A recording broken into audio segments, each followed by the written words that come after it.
فلتخرج تلك أصحاب المشاريع الصغيرة فليبقوا صغار واليمن سيبقى كبير.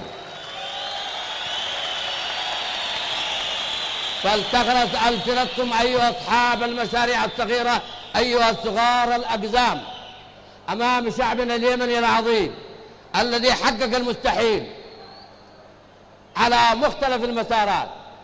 في مثل هذا اليوم 1 من مايو أتذكر نزولي إلى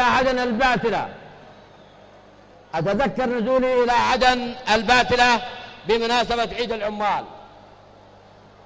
تم في هذا اليوم الاتفاق على النشيد الوطني وعلى العملة الوطنية وعلى تشكيل الحكومة الانتقالية.